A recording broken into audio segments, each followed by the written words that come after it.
कामदार हिंदुस्तानी reporter में आपका स्वागत है।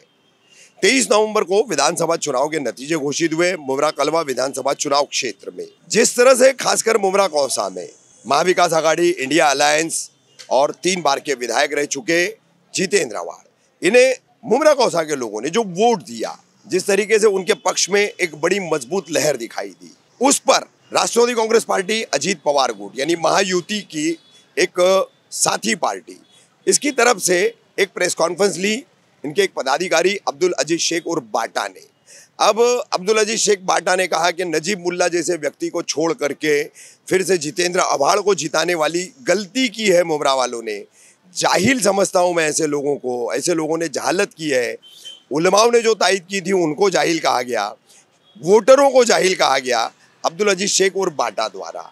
अब इस संबंध में हमारे साथ मौजूद है मुमरा कौसा के एक नागरिक जो ठाकुरपाड़ा परिसर में रहते हैं, मोहम्मद जुबैर मेमन, जो हमेशा ऐसे मुद्दों पर अपनी बात रखते हैं, अक्सर लोगों के सामने आते हैं और अपना नज़रिया रखते हैं।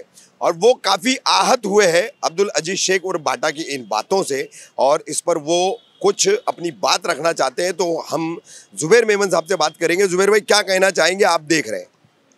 अस्सलाम वालेकुम वरहमतुल्लाहि वबरकातुहू।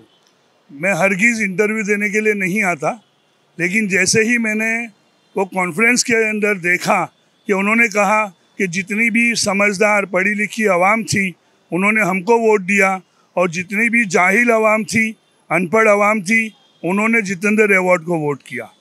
तो मैं कहूँगा पूरे मुमरा वासियों से, कौसा वासियों से, कि जिन्होंने हमको जाहिल अनपढ़ कहा है, अब अगर वो हमारे पास वोट मांगने आए और कहे कि हमको वोट दो, तो उनसे कहना कि पढ़े लिखों के पास जाओ, अनपढ़ गवारों के पास क्या लेने आए हो।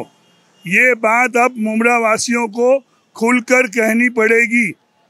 जिन्होंने ये अल्फाज कहे हैं कि ये अनपढ़ और जाहिल हैं, तो इनको बताना होगा कि हम कितने बड़े अनपढ़ और कितने बड़े जाहिल हैं। और आप अगर ये सोचते हैं कि हम अनपढ़ और जाहिल हैं, तो हरगिज़ हम ना अनपढ़ हैं, ना जाहिल हैं, ना समझ लोग हैं। हमने समझदारी से काम लिया है, हमने समझ बूझ से काम लिया है, हमने विकास के मुद्दे पर ही वोट दिया है। हमने ऐसा वोट नहीं दिया कि उन्होंने कुछ किया नहीं और हमने वोट दिया है, ऐसी कोई बात नहीं है।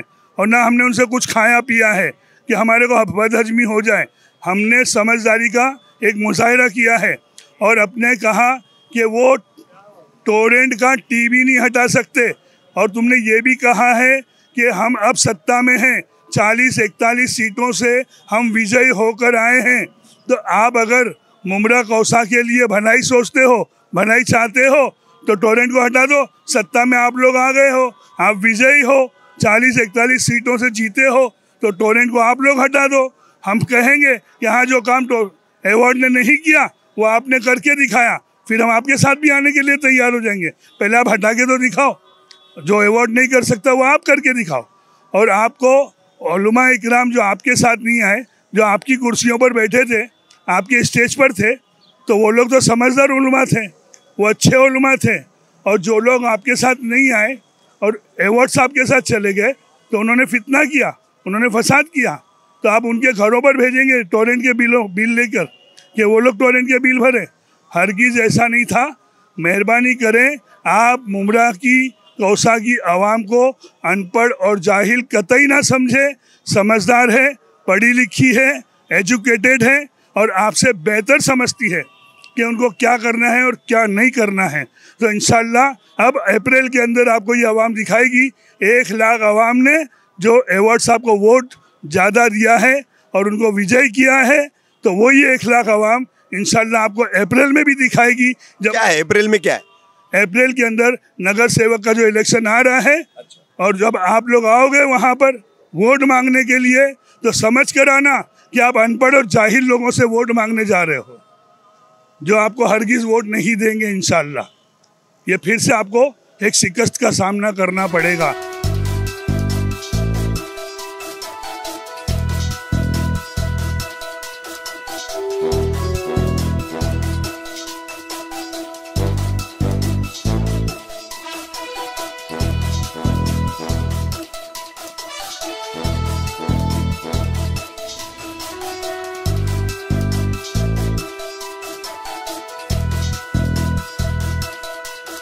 है।